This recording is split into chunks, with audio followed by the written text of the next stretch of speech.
I'm slouched on the couch in our living room, the one we spent 6 months turning into a Pinterest showcase Claire could brag about to her friends. The TV mutters some home improvement show. Hammer bangs, fake drama, but I'm not watching. My coffee's gone cold on the side table, and I'm staring at the wall trying to process what just happened. Claire's locked herself in the bathroom, probably practicing her wounded look in the mirror. 15 minutes and counting since she stormed off when I tried to put my arm around her. It was nothing, just a reflex after a long day. I leaned in, thinking maybe we could have a normal moment for once. She froze like I'd dropped a spider on her lap and pushed my arm away. "Hank, stop pouring at me," she said, voice sharp enough to slice steel. I respect myself too much for that. Respect herself? I asked. I'm her husband, not some guy hitting on her at a dive bar. I tried to laugh it off. Keep it light, Claire. It's a hug, chill out. She didn't chill. She stood, all 5'6" of deliberate, vibrating energy, repeating herself slower, like I was too dense to get it. "Hank," she said, "stop. I respect myself." Then she marched off to the bathroom, leaving me sitting there like a fool, wondering when my marriage became a chess game where I'm always 3 moves behind. I don't yell. Never have. But I'm not the guy who just swallows it either. I lean back, take a deep breath, and call out loud enough for her to hear through the door. "Yeah, well, I respect myself too, Claire. Don't expect me to keep footing the bill for your comfort if you're going to pull this crap." The words land like a brick. I didn't plan to say it, but it feels right. Like cracking open the silence we've been drowning in for months. She doesn't respond. Not that I expect her to. Claire doesn't back down. She doubles down, always has. If I'd known then what this was building to, I'd have started packing that night. The next morning, I'm up at 6, grinding coffee beans in the quiet kitchen, just the hum of the fridge and the gurgle of the coffee maker. Claire's upstairs, probably pretending to sleep to avoid facing me. I'm not mad, not exactly, but I'm done pretending everything's fine. Last night wasn't a one-off. It was a flare, a signal she's rewriting the rules again. I've been married 8 years, I know her playbook. She's testing me, seeing how much I'll take before I push back. I'm not chasing her, never have, never will. If she wants to play victim, she can do it alone. I pour my coffee black, no sugar, and sit at the counter scrolling through my phone. Work emails, a text from Mike about poker night, a reminder to pay the water bill. Normal life. But I'm thinking ahead. If Claire keeps drawing lines like that, I'm not sticking around to see how deep they cut. When she finally comes downstairs, it's almost 8. Yoga pants, loose sweater, hair pulled back, ready to star in her own wellness blog. She doesn't say good morning, just grabs a mug, pours coffee, moving like I'm not even there. "Sleep okay?" I ask, voice flat. She shrugs, eyes on her phone. Fine, I wait. She's a master at this, the silent treatment, making you feel like you exist at her mercy. I don't bite. "Good," I say, standing. "I'm heading to the office early, got a meeting with Tom." Her eyes flick up. Just for a second. "Since when?" "Since I scheduled it yesterday," I say, rinsing my mug. "Don't wait up for me tonight. I'll be late." She opens her mouth, probably to throw something sharp, but I'm already grabbing my keys. "Hank, you can't just—" "I can," I say, not turning around. And I am. Out the door before she can respond. First move, no chasing, no explaining. I'm not her employee. I'm not begging for approval. If she wants to play cold, I'll show her what distance feels like. At the office, focus is hard. I run a small construction firm. Nothing glamorous, but it keeps the lights on and the mortgage paid. Tom, my project manager, a bald guy in his 50s, with a laugh like a busted lawnmower, leans over blueprints for a condo project downtown. "You good, Hank? You look like you're planning a bank heist." I snort. "Just family stuff. Claire's in one of her moods." He nods, doesn't push. 20 years of marriage with his wife Ellen, he gets it. "Women," he says, shaking his head. "They'll test you, till you snap or till you don't." "Well," I say, tapping the blueprint, "I'm not snapping. Let's get this done." The next hour is spent hashing out details, timelines, budgets, subcontractors. Work is my anchor, always has been. It's where I'm in control, where no one pulls my strings. By the time we wrap up, it's past 6. I could head home, but I don't. I text Mike. I'm in for poker night. Claire can stew in silence. Mike's split level in the suburbs smells like stale beer and old cigars. Mike's a sharp lawyer with a mouth that never quits. Dave's there too, quiet, cautious, stacking his own chips like he doesn't trust the deck. Steve, the car salesman, spins the same 3 stories he's been telling for years, each one less interesting than the last. Claire shows up, of course, perfect wife in front of my friends, all smiles, charm, pretending. I'm not buying it. cards in hand, chips scattered like confetti, Mike deals, cracking jokes about his boss. Then Claire starts. Sitting next to me, sipping her third glass of Pinot Grigio, she leans in with that look, the one that says she's about to stick a pin in me just to see if I bleed. "Hank," she says loud enough for the table, "you going to lose all our money tonight, or just half?" The table erupts. Mike slaps the table, laughing like a hyena. "Oh, she's got you, buddy." Dave smirks, Steve chuckles. Heat creeps up my neck, but I don't flinch. I've been here before. This isn't a joke. It's a jab, a test. She wants to see if I'll take it in front of everyone. I look at her calm as a summer lake. "Claire," I say, "if I lose, it's my money. You're not exactly pulling in 6 figures. Her smile twitches, then she recovers, tossing her hair back. "Oh, come on, Hank. Don't be so sensitive. It's just a game." "Yeah," I reply, tossing a chip into the pot, "and I play to win." The laughter around the table is sharper now. Mike raises an eyebrow, deals the next card. Claire sips her wine, but I can see the gears turning. She didn't expect me to push back, not in public, not tonight. Half an hour later she tries again, middle of a hand, leaning over, voice syrupy. "Hank, maybe you should stick to checkers. Poker's not your thing." The table chuckles, half-hearted this time. They're sensing the edge. I fold my hand, stand and grab my jacket. "I'm out," I say to Mike. "Catch you later." Claire's eyes go wide. "What? You're leaving?" "Yep," I say, zipping up. I don't play where I'm not respected. The room goes quiet. Mike smirks like he's watching a movie. Dave stares at his chips. Steve clears his throat. "You sure, man?" "I'm sure," I say, locking eyes with Claire. I don't waste time on bad bets.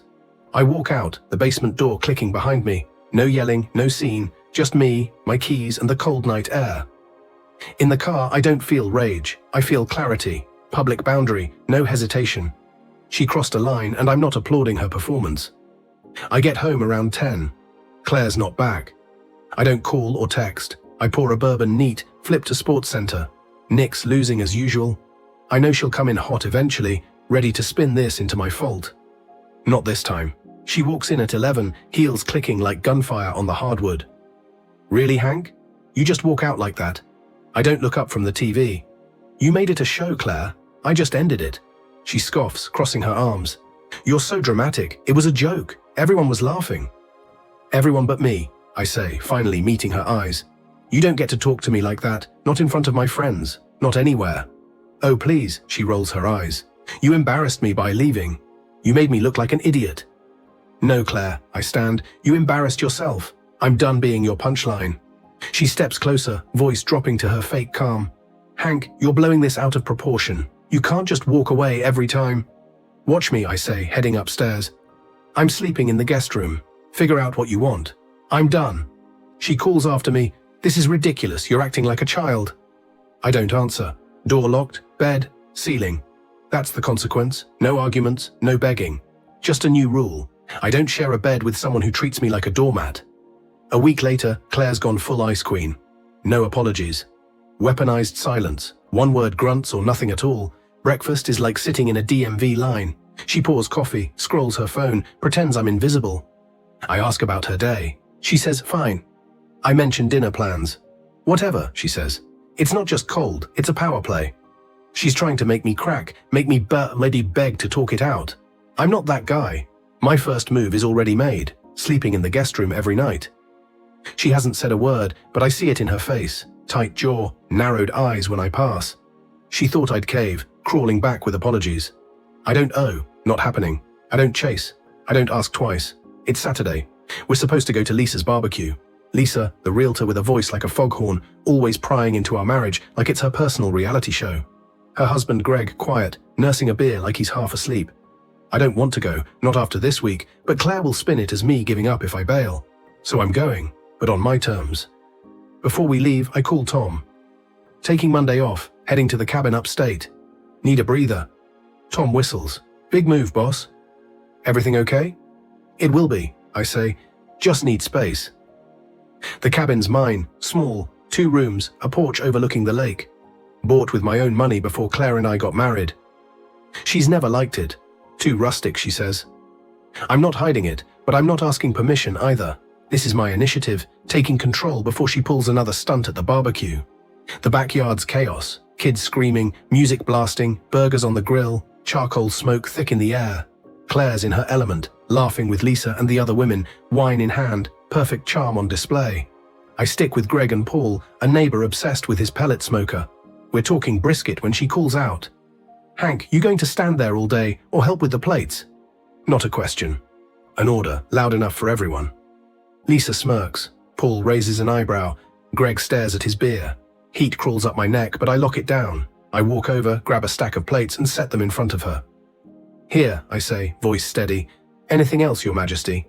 Her smile freezes. Lisa chokes on her wine. Claire recovers quickly, tossing her hair. "Oh, Hank, always so dramatic." I don't flinch. I meet her eyes, voice low but clear for anyone nearby. "Claire, you don't get to order me around. Not here. Not anywhere. Next time, ask like an adult. Or don't ask at all." The yard goes quiet. Lisa stares like I grew a second head. Greg pretends to check his phone. Paul mutters something about the smoker and bolts. Claire's face is a mask, but I see the cracks. She didn't expect me to call her out in front of her friends. She thought she owned the stage. I don't wait for a response. I grab a beer and head back to Greg. "So about that brisket," I say, like nothing happened. Public boundary set. No shouting, no drama. Just a line drawn where everyone can see it. The drive home is a silent war. Claire stares out the window, arms crossed, lips tight. I don't fill the air with small talk anymore. Pulling into the driveway, she finally speaks. "You humiliated me back there, Hank." I cut the engine and turn to her. "No, Claire, you humiliated yourself. You keep trying to run the show, and I'm not your stagehand." She scoffs, shoving the door open. "You're impossible. I was just asking for help." "No," I say, stepping out. "You were giving orders. I'm done taking them." She storms inside, slamming the door. I let her go. I grab my duffel from the garage, already packed, and head to the cabin for a few days. "You need me?" I call out as I approach the truck. "You know my number." No answer. I don't expect one. I drive off, radio low, the road stretching ahead, not running away, taking my life back. One step at a time. The cabin, my sanctuary. Just crickets, the creak of the porch swing, the occasional splash from the lake. 3 days of fishing, reading a battered paperback, coffee strong enough to wake the dead. Not hiding, clarity. I'm not angry at Claire anymore, just done waiting for her to define what our marriage is. She's been rewriting the rules for years, little digs, silent treatments, tests to see how much I'll take. I've been too busy keeping the peace to notice how far it's gone. No more. Wednesday afternoon, I get back. The house feels foreign, dishes piled in the sink, yoga mat sprawled across the living room, like a crime scene. Her silent declaration, "I'm in charge, even when you're gone. I don't clean. I'm not her janitor." Bag dropped in the guest room, straight to the office. Bids to finalize, deadlines looming, focus. That night she's in the kitchen, arms crossed, rehearsed anger on display. "You just disappear for 3 days and think that's normal." "I told you where I was," I say, grabbing a water from the fridge. "You didn't call, so I figured you didn't care." Her eyes narrow. "Don't turn this on me, Hank. You're abandoning your responsibilities." I set the bottle down hard enough to punctuate my words. "Responsibilities? I pay the mortgage, the bills, your car. I show up every day. What's your contribution lately besides attitude?" She flinches but doesn't back down. "You're never here, Hank. Always at work or off with your buddies. I'm alone in this." I laugh, not because it's funny, but because it's absurd. "Alone? You've got friends, yoga classes, little power trips. You're not alone. You're just pissed. I'm not jumping through your hoops anymore." She steps closer, voice low and venomous. "You're selfish, Hank. Always have been. I deserve better." That's it. The line she can't uncross. All the jabs, all the tests. This one says I'm not enough, never will be. I don't yell. I don't argue. I just look at her steady. "Claire," I say, my voice granite. "You want better? Go find it. I'm done being your punching bag." I leave the kitchen, grab my laptop, start searching apartments. Not tomorrow, not next week. Now. That's the consequence. She crossed the final line. Next morning, office, scrolling through listings when Tom walks in. "You look like you're planning a heist," he says, dropping into a chair. "More like an escape," I say, turning the laptop toward him. "I'm done, Tom. Claire doesn't want a husband. She wants a doormat." He whistles low. "You sure? That's a big step." "I'm sure. She's run the show too long. I'm taking my life back." He nods, doesn't push. "You need a place to crash? My guest room's open." "Thanks," I say, "but I've got this." By the end of the day, a lease is signed. One bedroom downtown, small, no frills, but mine. I don't tell Claire. She'll find out when I'm gone. Friday morning, I'm at a coffee shop near the office, meeting Sarah, a friend from my old neighborhood. Therapist now. Normal conversation, no games, just life moving forward. Sarah's sharp, no nonsense, her laugh cutting through the hum of the coffee shop. I haven't told her everything, but she knows enough to see the cracks. So you're really leaving? She asks, stirring her latte. Yep, I say, sipping my coffee. Signed the lease yesterday. I'm out tomorrow. She leans back, studying me. You don't seem torn up about it. I'm not, I say. 8 years, I tried. She didn't. I'm not begging for scraps. Sarah nods, but there's a question in her eyes. What's Claire going to do when she finds out? Whatever she wants, I say. That's her problem now. She laughs, shakes her head. You're cold, Hank. Exactly, I say. I drew the line. It's Friday night. I'm packing the last of my things. Claire's at some charity gala, probably charming the room while whispering about what a jerk I am. I don't care. Movers come tomorrow. This is my last night in the house. The guest room's empty, just a bed and a lamp. My clothes, books, tools, all in boxes. The rest, her throw pillows, her curated prints, she can keep. I don't need souvenirs. She walks in around 9, heels clicking, voice bright, until she sees the stacked boxes. What the hell is this? I'm in the living room sipping bourbon. I'm moving out, I say, not looking up. Lease is signed. Movers come tomorrow. Her face goes pale, then red. You're leaving? Just like that? No discussion? No discussion needed, I say, setting the glass down. You've made your opinion clear. I'm not sticking around to hear it again. She steps closer, voice shaking. Hank, you can't do this. We're married. You can't just walk away. Watch me, I say, standing. You wanted control, Claire. You got it. Enjoy the house, the car, the life. I'm done funding it. She laughs, sharp and bitter. You think you can leave me with nothing? I'll take you to the cleaners. I shrug. Try it. I've already spoken to a lawyer. You'll get what's fair and not a dime more. Her eyes widen. Panic flashes. She thought I'd never leave, that I'd keep taking punches because I'm the good guy. Wrong. I'm not good. I'm done. You're making a mistake, she says, softer now, pleading. We can work this out. Hank, let's talk. No, I say, stepping past her. You don't get to rewrite the rules anymore. I said what I said. I'm gone. She grabs my arm, nails digging in. Hank, please. You're throwing away everything. I pull free, look her in the eye. No, Claire, you did that. I'm just walking away from the wreckage. Keys in hand, I head for the door. She's still talking, voice rising, but I don't listen. Step outside. The cool night air hits, and I feel lighter than I have in years. I don't look her back. 6 months later, I'm in my downtown apartment. Small, simple, with a skyline view. Not much, but mine. Work's thriving. We landed the office complex bid, and a new project could take the firm even higher. Mike and Tom swing by, beers in hand. Sarah checks in, always with new stories. I'm not lonely, I'm free. Claire's still in the house. Last I heard, she called a few times, left voicemails about working things out. I didn't call back. I don't chase. I don't ask twice. She made her bed. She can lie in it.